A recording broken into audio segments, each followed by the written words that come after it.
Good morning, Shabbat Shalom, and welcome. This is Valley Beth Shalom, Torah study for a Shabbos morning. It is the day after Christmas. It is Shabbos morning, Parshat Vayigash, and I'm Rabbi Ed Feinstein, joined this morning by my colleagues and friends and teachers, Rabbi Sherry Hirsch of the American University. Good morning, Sherry. Good morning, Eddie. And Rabbi Mark Gelman of Florida. Thank you, Mark. Hey, ho, ho, ho. Good to see you both. Well, this morning we come to the climax story of the Joseph cycle, the Joseph novella, which is what it really is. It's a very fully developed narrative in the Torah. Tells the story of this young man who was the favorite of father Jacob, hated by his brothers for his arrogant dreams and for the favoritism shown by the father. He is sold into Egypt by his jealous brothers and finds himself assigned to the house of Potiphar. And there the adventure is that he makes Potiphar prosperous and powerful, but he's almost seduced by Mrs. Potiphar. And when he resists, her story is that he came to her instead of the other way around. So Joseph finds himself thrown into the prison of Egypt. And there he meets Pharaoh's cupbearer and Pharaoh's baker, interprets their dreams. And when Pharaoh has his dreams, then he is rescued from the prison, brought up, presented to Pharaoh, and he solves the dreams, proposes a policy, and finds himself as prime minister of Egypt, from the bottom to the top. And that's the story of Joseph, from the top to the bottom, from the favored son to the pit in the desert, down into Egypt. He becomes this powerful man in the house of Potiphar, and then down into the prison, from the top to the bottom, from the bottom to the top, up and down. And finding himself as prime minister, he has everything that he would want in life. He even gets the daughter of the woman who tried to seduce him. That's how much the circle closes. And he has two children, Ephraim and Manasseh. Ephraim, the name Ephraim means I have prospered in this strange land, this land of my exile. And Manasseh, quite remarkably, means I have forgotten what the bastards back home tried to do to me. Is that the literal definition, Eddie? That's what it says. Sigmund Freud called this repression. The harder you try to forget something, the more you cling to remembering it. And then, of course, what happens is there's famine in the world, the very same famine that Joseph predicted, and his brothers arrive on his doorstep. And the brothers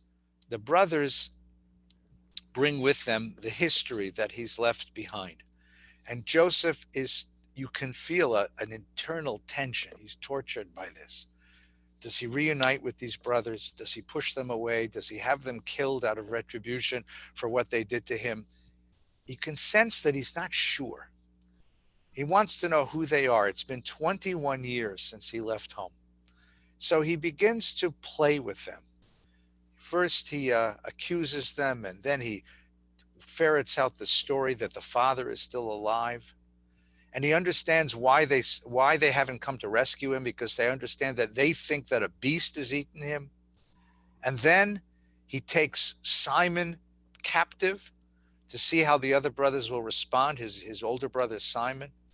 And the brothers come back and they bring Benjamin, his full brother. He's the only other son of Rachel, the one that Rachel gave birth to before she died. And then he arranges to keep Benjamin in his custody. And that's where the story begins this week. Because Benjamin was released from the family. Benjamin was allowed to go to Egypt only on the personal recognizance of Judah. And Benjamin says, and Benjamin, now in the clutches of this prime minister of Egypt, this strange man who functions behind a mask, Benjamin being held by the Egyptians. We want to see what happens. So what Joseph has effectively done is completely replicate the same situation that sent him into Egypt. He's taken Benjamin, his full brother. He's presented the brothers with the dilemma. Are you going to abandon him like you abandoned me? Or are you going to come and rescue him? And there is this moment of suspense. And the story is told with such exquisite suspense. Take a look with me at the story, because it's just too delicious not to read together, right? Then Judah walks up to him. So it ends with the sense of Judah says, what can we say? We'll all stay as slaves to you. And Joseph said, no, I won't do that. Just he who is in my possession, he is in possession of the goblet, he'll be my slave. The rest of you go back in peace to your father. So literally he's going to see if they'll rescue the kid from slavery. Then Judah steps up. Vayigash Yehuda. Those are the first two words of the Parsha. Vayigash doesn't mean went up. It means to rise up. It's the same word that the Torah uses when it describes Abraham arguing for the fate of Sodom and Gomorrah. He rises to the moment. He rises up at that place, and he starts to tell the story, right? We came down here. You asked us if we had a father. We told you about our father. You asked if we had a brother. We told you about our brother. And the only reason he's here with me is because I gave a promise to my father, right? And here's the line that's important. Now, if I come to your servant, if I come to my father, and the boy's not with us, since his life is bound up with his, nafsho kshura b'nafsho, when he sees that the boy's not with us, he will die. And we will send the white head of our father down to Sheol, down into death and grief. Now, your servant means I pledge myself for the boy to my father, saying, if I don't bring him back, I'll stand guilty. Therefore, let me remain as your slave instead of the boy, but let the boy go back to his father. It's remarkable. Judah has grown a soul. The most selfish, the most manipulative of the brothers has somehow found his sense of responsibility for the totality, for the family, his sense of responsibility for his brother. He's decided that he is, in fact, his brother's keeper. He is, in fact, his brother's keeper. For how can I go back to my father unless the boy is with me? And he's going to protect the father. Let me not witness that. And then Joseph could no longer control himself, and he cried out, have everyone withdrawn from me. So there was no one else around, and his sobs were so loud the Egyptians could hear him. And he says to his brothers, Ani Yosef od Avichai, I am your brother Joseph. Is our father still alive? And the brothers couldn't answer him. And finally he says to them, come forward. And when they came forward, he said, I am your brother Joseph, who you sold into Egypt. Don't be distressed or reproach yourselves because you sold me here. It was to save life that God sent me ahead of you. It's been 2 years. There's been famine. There's 5 more to go. God has sent me ahead of you. It was not you who sent me here, but God. That's the denouement of the story. Now, this raises all kinds of issues. Let's begin by taking this apart. Sherry, what do you read in this narrative? So thank you, Eddie. That was such a beautiful, I was just sitting there listening to just this beautiful storytelling. So thank you for that. But I'm so taken that the Torah documents that Joseph is sobbing so loud that all of Egypt can hear.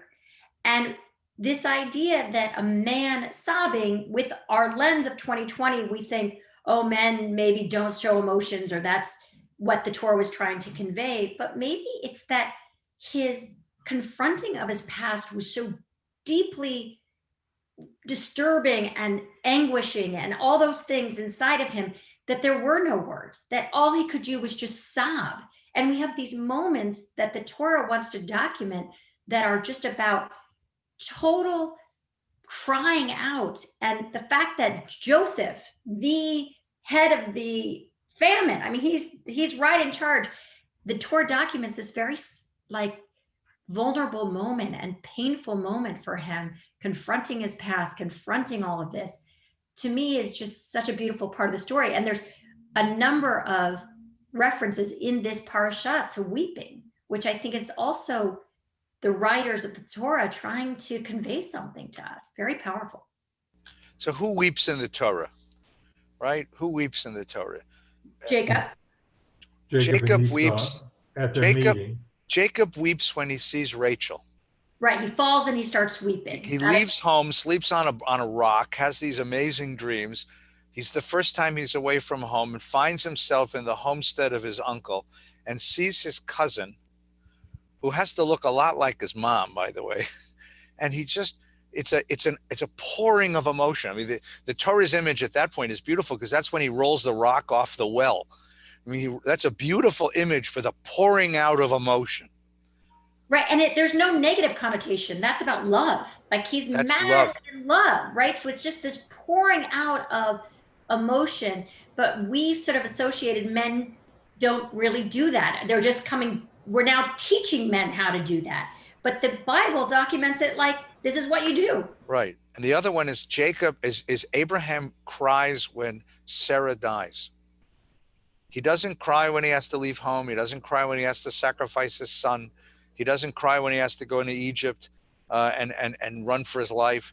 But at that moment, when he loses Sarah, who he's treated so badly the whole story, he opens his heart and he cries.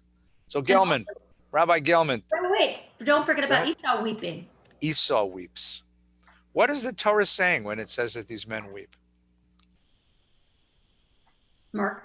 Well, I thought that was your question. look, I think in the case of Rachel and Jacob, the issue the Torah is trying to show is that there's a contradiction in what we normally expect men and women to do. It says that Rachel was a shepherdess, and that's unusual for a woman to be a shepherd. It was also unusual for a man to cry. So the Torah has many levels, and what it's trying to teach is the social indoctrination of men and women to certain behaviors is not ordained by God. Some women do jobs that traditionally men do, and that's fine. And some men cry, which is an emotion that in many cultures, our own included, is associated with women, emotional openness to emotion. But do you think, Mark, that the Bible has already made a distinction between gender with regards to crying? I don't think so. Yeah, I do. I think that what they tried to do, particularly in that case, is to show that a woman can be strong and a man can be sensitive. And that's the opposite of what we generally see. In the case of Joseph and his brothers, the crying is the result, looks like it's the result of the most emotional thing that a person can see, in my opinion. The most emotional thing a person can see is true repentance. To see someone change, truly change, is so rare, it's so extraordinary that it brings you to tears. I've seen it just rarely, but when I have seen it, I cried as well. See someone come out of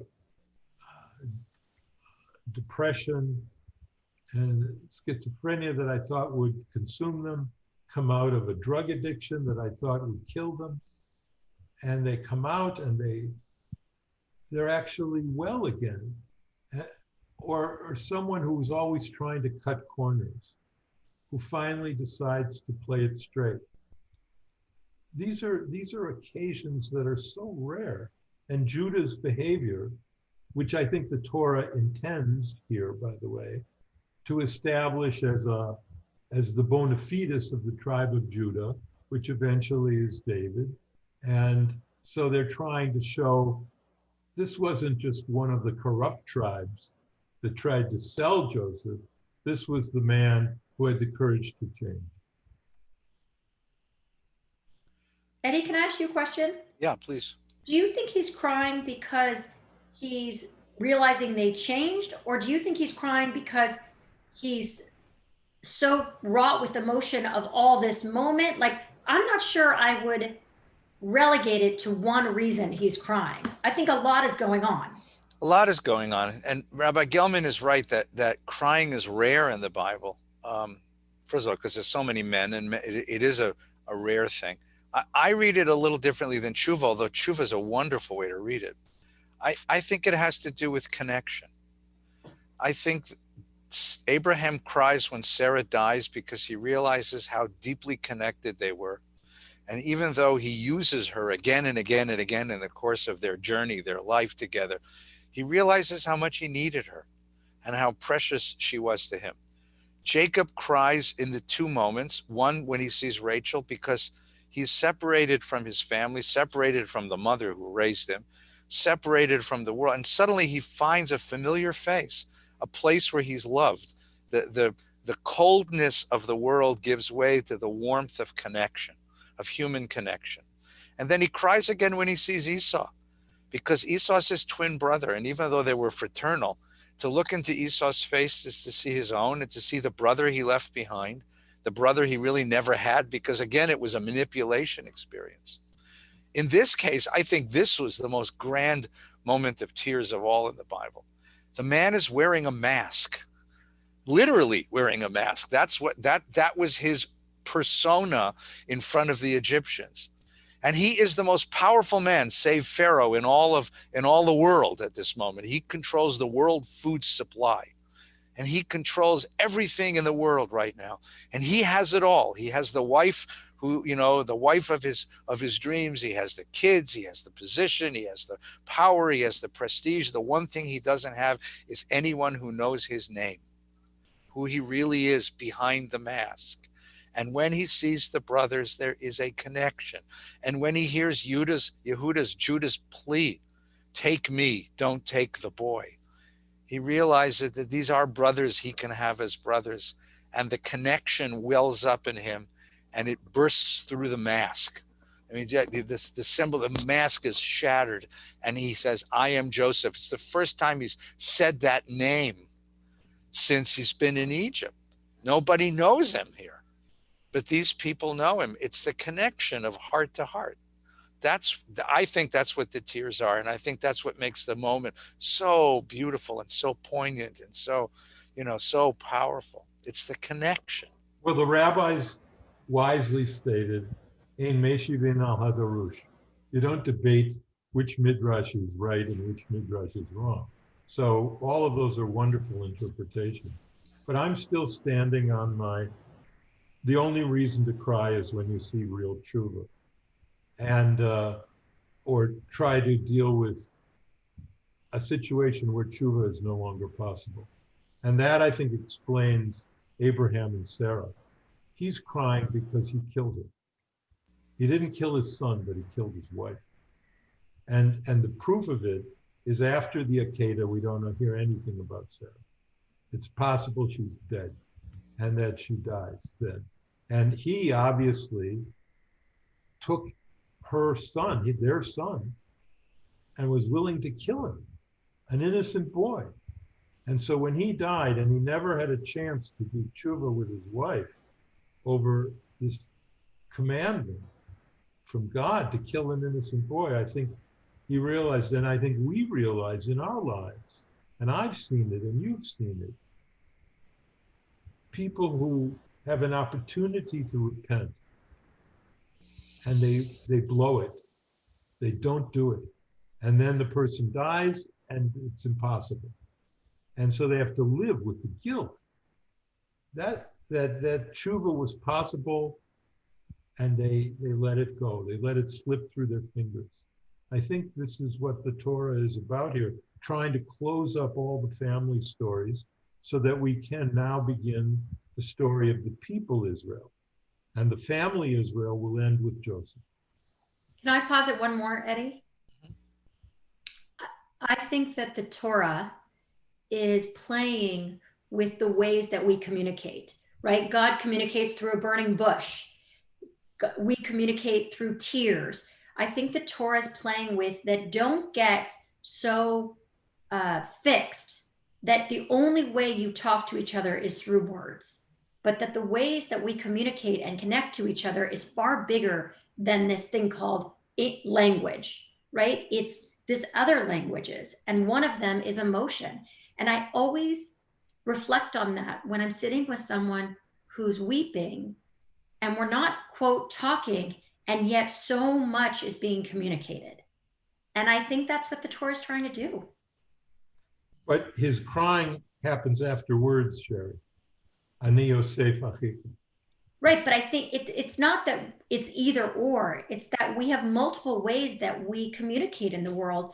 And one of them is through words, one of them is through emotion. And this is how we deeply see each other. And sometimes you can't see another person with the exact words, but you can see them by weeping or other ways. It's a different way to see. Mhm. I like that very much. Let's take a look at one other line here. Mark, I want your thoughts on this line.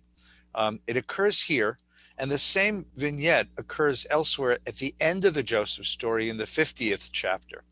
Joseph says to his brothers, Ani Yosef Achicha, I'm your brother, he whom you sold into Egypt. Right? Now, do not be distressed or reproach yourselves because you sold me here. It was to save life that God sent me ahead of you. It is 2 years. There's been famine. There's 5 more years to come. There'll be no tilling. God has sent me ahead of you to ensure your survival on earth and save your lives in extraordinary deliverance. It was not you who sent me here, but God, and has made me a father to Pharaoh, lord of his household, ruler of Egypt. So he's trying to assuage their guilt. He's trying to reassure him that he's not going to kill them. He no longer has a grudge against them. He's not holding it against them. But it's such an interesting claim to say, you intended evil, God turned it around to good. Tell me Yes. what kind of faith that is. Well, I think it's the only kind of faith that I know. And that is the teaching I have always done for people who want to delve more deeply into the actual nature of adult faith, rather than the faith we kind of absorb as children, is to explain to them and teach them that faith is not the ability to hold a set of beliefs in your heart. That is not faith. The faith is the ability to hold a paradox in your heart. Two contradictory things. Abraham was a man of faith because he believed Kiba Yitzchak Yikareh L'Chazera, Isaac would be his heir, but he was going to kill Isaac. How they don't connect. They're a paradox. And he believed in both. And the person who gave that philosophical depth was Soren Kierkegaard in his work Fear and Trembling and Sickness unto Death. And in fact, in Genesis 50, as you mentioned, we have the summation of this paradox of Joseph, which is Va'atem hashavtem alai ra, Elohim hashava l'tova. You intended what you did to me for evil, but God intended it for good. That's the paradox. And that is faith. So the idea that the rabbis who were not philosophically sophisticated, let's just say that, they had a sort of version of this, which is Gamzu L'Tova. Also, this will be for the best. It's one of the sayings I first learned, and we all learned when we began to be serious Jews. That was, well, this will also be for the good, whatever it was. And my grandma will always say, Gamzu L'Tova. No matter how bad things were, somehow it was meant for good. Now, that is not true. The Holocaust is not Gamzu L'Tova. I don't care about the creation of Israel as the compensation for the Holocaust. That's obscene. I can't even discuss that. But what I will say is that there are things that are bad that have within them, paradoxically, the seeds of a new birthing, of a new and glorious age. And I think we're in the middle of that now. The pandemic is evil. It's truly evil. It's death on a worldwide scale, and it will continue, even with the vaccines, because of so many people in the world and so few vaccines for the world and so much suffering. On the other hand, this pandemic has created new mechanisms for our communication. Just to consider this, what we're doing, Zoom. I'm living in Florida. and you're still in California until you move to Florida. And you're and we're discussing all this, and we're together, and our friendships are able to continually revive each week when we see our faces and our voices, and I hear you, and I feel just enlightened by both of you, and I love you each week, and the reason that is because of Zoom. Zoom doesn't happen if there's no pandemic. I mean, it was there, but no one really did it.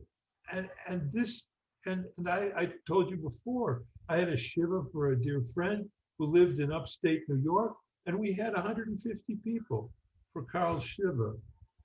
That wouldn't have happened even if we were all in New York. We couldn't get upstate.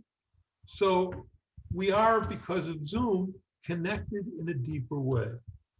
Also, I believe that the compassion that has been shown to those who suffer with this disease, the compassion to those who are hungry, who lost their jobs, who are giving contributions of food, that has brought out what Lincoln famously called the better angels of our nature. So paradoxically, this terrible worldwide evil has also been intended by God for good. Now, does that mean God wanted all these people to die so that the good could happen? No, that wouldn't be a paradox. That would be just God's will. This is different. This is God placing into the world what the German 19th century idealist philosopher Georg Wilhelm Friedrich Hegel called the dialectic. It's a contradiction of truths in the world spirit that when they collide, they produce a new synthesis. And that is what is happening now. I don't believe synagogues will be the same after this. I don't believe that politics will be the same after this. I don't believe going to a movie will be the same after this. I don't believe going to restaurants will be the same after this. Everything we know, work will not be the same. You won't necessarily commute anymore because you'll realize it isn't actually necessary. So I believe it's the paradox in our own lives that we're living through that links me most profoundly to the Joseph story. So I have to tell you that some years ago, 20-something years ago, I had a very serious cancer and a long recovery. And during the recovery, people tried to comfort me.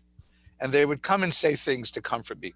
And people would say to me, you're going to be a better rabbi when this is over, or, it's going to make your family stronger, or, and I got to tell you that those things were true, but somehow when they're told to you, they don't bring comfort. I do a lot of speaking in front of cancer groups now. And one of the things I do to get a big laugh is I say to people, I'm writing a book called The 100 Dumbest Things People Tell You When You Have Cancer. And every hand goes up. Oh, let me tell you what my friend said, It's like someone walks up to you and says, oh, my uncle died of that. I mean, this kind of stuff.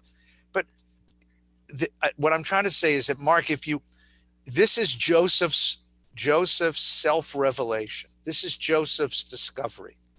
He looks at the events of his life, and to the extent that one can make a conscious decision of these things, he asks himself, do I want to spend the rest of my life filled with bitterness and resentment and rage? Or do I want to find some meaning to this experience that lifts the bitterness, lifts me out of the bitterness? Okay? And I think that he makes the decision that you're suggesting, because this is what keeps him from hating his brothers. He has every right to throw them into jail, kill them, right? He has every right to hate them and want nothing to do with them. But he has discovered a larger context for his experience and found blessings in the curses of his experience. And because he could find blessings out of those experiences, he can lift, the resentment lifts, the bitterness lifts, and it gives him a sense of hope moving forward. And that's what you've articulated. And I can see why this experience, why this narrative is so important to the Jewish people through the course of our history. Because there's so many moments of our history we could have thrown our arms up in rage and just say, enough already, this is crazy, and surrender to the events of the world. But if you say, I perceive a larger redemptive history that I'm part of, and I can assimilate my own suffering into that larger, I can integrate my suffering into that larger history, that larger narrative of history, then I can live with what I went through and understand that it had some meaning to me. The problem is you can't tell this to somebody. They have to discover it for themselves. If you tell them this, and what enables him to discover it is not a change of opinion, and I would say, in his view of his brothers, despite what Judas said. They were still murderers who sent him off to die. The difference is that even though God doesn't speak to him, he finds God, because the good was not intended by the brothers. The good was not intended by them at all. They intended evil. The good was intended by God. And that is what I'm talking about when I talk about true faith. True faith is believing in a God who has, in the Martin Luther King phrase, that the arc of the universe bends toward freedom. Well, the justice. arc of the universe Justice. toward justice, which is freedom. You're right, toward justice. And that idea, which is perhaps more eloquent than the people who tell you stupid things when you're grieving, is the same idea, which is either you believe in a God who creates the paradoxes of existence, evil can somehow open doors to good through God, or you believe that evil is just bad luck, bad stuff, and you get angry. And that anger is a sign that you have no faith, or that you've lost your faith, or that you haven't found faith yet. What Joseph finds that enables him to do all this discovery you so rightly talk about is he finds God. Sherry, you think there's meaning in this experience? I think you touched upon something really important, Eddie, is in my own suffering, when people come up and tell me, like, this is going to make you a better rabbi, this is going to be good for you as a mother, I mean, all these things. I think hearing those things in the moment are just devastating. But I think when you discover that you have the ability to make meaning from your losses, then I think they become powerful. But I worry that people come to me with different personalities and they're like, I can't make meaning from my losses. I can't make meaning from my losses. I feel like I'm failing, right? And I think there's some pressure we put on people to somehow make it all okay, right? This happened to you and now you are making meaning from it, whether you did it or not. And somehow, if you're not successful, then you're somehow failed at your struggles. And I just think we have to be cautious, because sometimes pain is just really painful. And we don't see Gamze Latova, like, and it'll all be okay, or this too shall pass. Sometimes we see loss for a long, long time. And Mark is waving his head no, but I don't see that, honey. And the counterexample I lift up for you is the Charleston murders, and these people who witnessed murder in front of their eyes in their Bible study group. They found God there. They found God there. So, sometimes bad is just bad. That's not our job. That's not what I signed up to bring to people. Hey guys, bad is just bad. Maybe a psychotherapist can do that. Maybe they feel comfortable. I don't. My job is to say, may God comfort you. May God comfort you. And that is not saying anything other than that is the place where we go to find hope in the bad things. Of course, they're bad things, but right, the place of the hope is God and faith. I think putting pressure on people to find hope and to find the meaning and to make the blessing. But it's not pressure. This is an offering. This is an offering to them. It's not do this or whatever. It's saying, here's what I offer you from my life, from my history, from my traditions. My people, your faith, the Jewish religion, the Jewish tradition, our texts, our teachers, their message was someone intended this to be evil, but God intended it for good. The only way out of it is not for you to find a way out of it. That to me is pressure. That's real pressure. The only way out of it is to say, I lay it all on God, and I'm trying to find through God a way that God intended this for good. Mark, and to the one who doesn't believe in God or is frustrated with God or doesn't have that notion, what's their way out? Their way out is a clergy person who does believe in it. I can reconcile this, Mark. I think it's an issue, believe it or not, of timing. There's a beautiful Mishnah in Pirkei Avot that you know, that you don't comfort the mourner while the dead lies in front of him. Yeah. It's a question of when you come to somebody and how you come to somebody and how you offer this. And what Sherry's suggesting is that if it becomes an expectation, then it's another thing you can fail at. Damn, I'm suffering and I can't find the hope in it. I must be even more deficient than I thought. And it heaps on the abuse, but it can be done in a loving way and it can be done at the right moment. And that, I think, is the tzad hashaveh. That's, I think, where you both agree with each other. I think that's very true. Can I just add one more thing about that, Eddie? Yeah, go ahead, yes. A year of mourning, people sort of expect you to come out of it.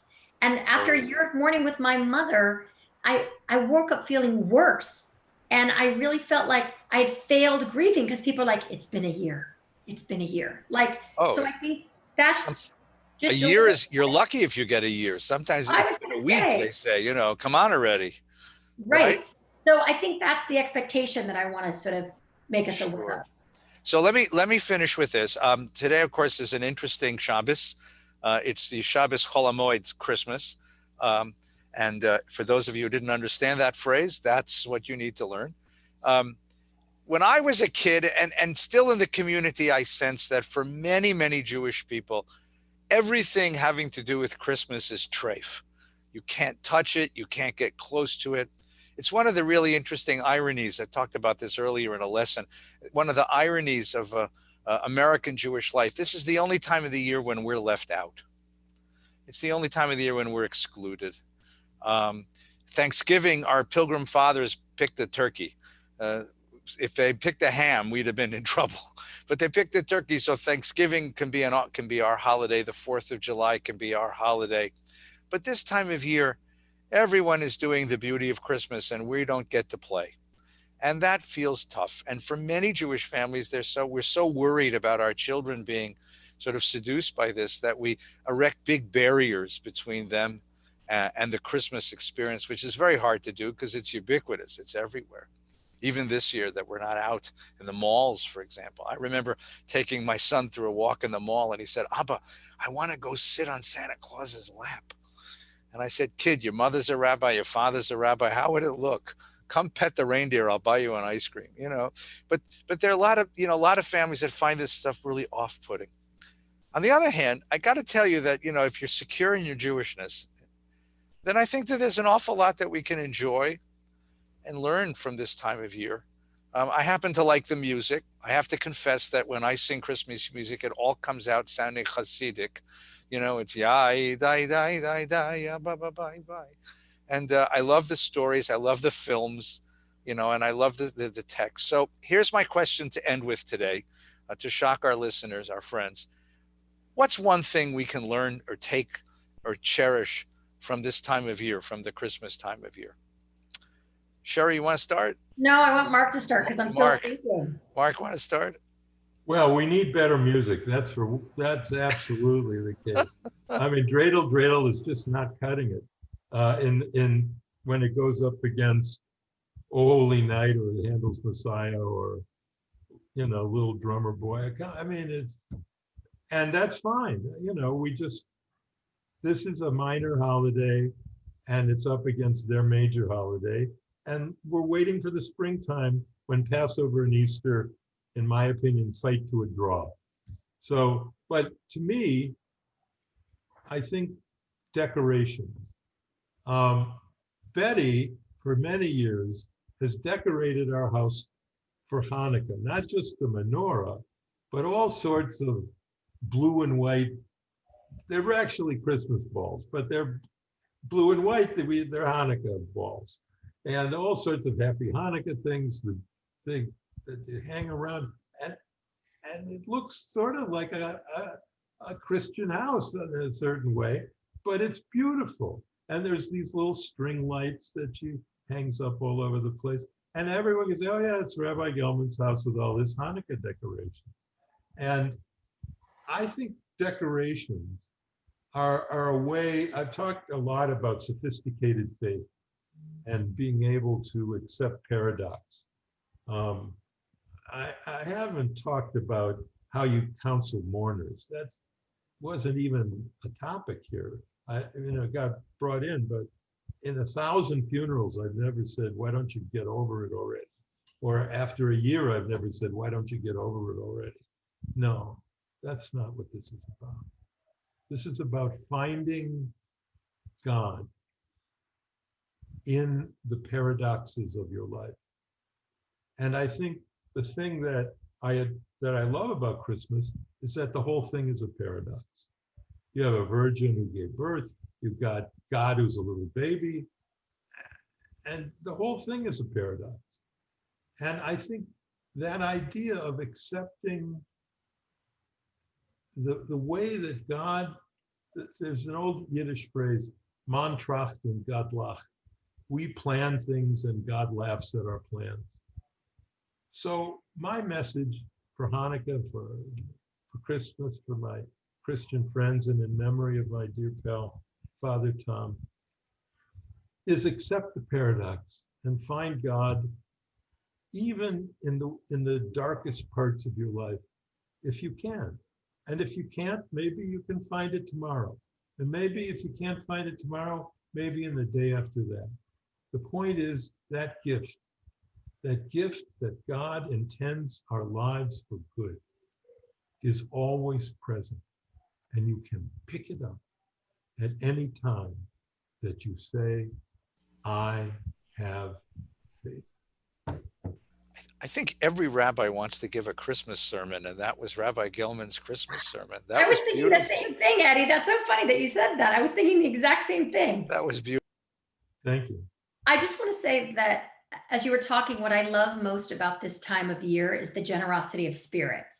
I love that you talk to your mailman, you give him a Christmas gift, you talk to your trash man. Like all year long, I don't talk to my trash man. I'm not up at 6 o'clock, but right before Christmas, I get up at 6 a.m. and I go out in my pajamas and I have Christmas gifts for each of the trash men as the 3 different colored trucks go by and they wait to hear from me. I love that generosity of spirit of service. People are volunteering. So that's what I love about this season more than anything. That's beautiful too. Thank you. I love the stories. I love the music and I love the stories. I particularly, for a rabbi, I have way too much love for A Christmas Carol by Reb Chaim Dickens. It is the greatest story of tshuva ever written. A human being who is narrow and isolated and detached and disjoined from the human community is confronted with his past, the present, and his future, his mortality, and decides that he's going to open his heart and heal. That, I think, is a beautiful story. The other one that I love is, my wife hates this, but I love It's a Wonderful Life. I love that movie. And I was reading about it this week. There was a wonderful article in one of the journals about the movie. First of all, it was never a Christmas movie. It was released in January and it failed terribly. Frank Capra, who was the guy that made the movie, was a famous movie maker, but he lost his shirt. He lost $500,000 on the movie, and it didn't become a classic until television. And then it got put on TV during Christmas time because it ends with a Christmas scene. And then it became the great movie. But the great question, and this goes to Rabbi Gelman's point about faith. A man asks himself in his life, what difference have I made in my life? How have my sacrifices mattered? And it's a man who over and again was asked to sacrifice his ambitions, his desires, the things that he wanted for himself. He didn't get to go on the honeymoon. He didn't get to go see the world. He didn't get to do any of the things that he wanted to do in his life. He stayed in the small town and worked himself almost to death, supporting the folks of the town. And then there's this crisis, and he runs to the bridge to kill himself, and Clarence finds him and shows him the world that would exist without him. And he suddenly realizes that one life touches so many lives, and one life is part of a larger puzzle, a larger picture of so many lives. And without him, the puzzle is incomplete, and the picture is incomplete. And there's, at the end, there's the redemptive moment that the community comes to redeem him. But even without the end, the notion that each of our lives touches so many other lives, and we're in this together. We're in this together, and we share life together. And the beauty of a family, of a community of friends, of a world, a community that you've built, that's what the movie ends with. So I love that movie, and this time of year it's on like every hour, so I can watch it again and again and drive my family crazy. That's what I take from this time of year. I want to thank everyone for listening. Thank Rabbi Hirsch. Thank Rabbi Gelman. Wish you a very happy New Year. We're going to be back next week with the New Year's edition of Valley Beth Shalom's Torah study. But we so appreciate having you with us, and have a very good Shabbat. Shabbat Shalom.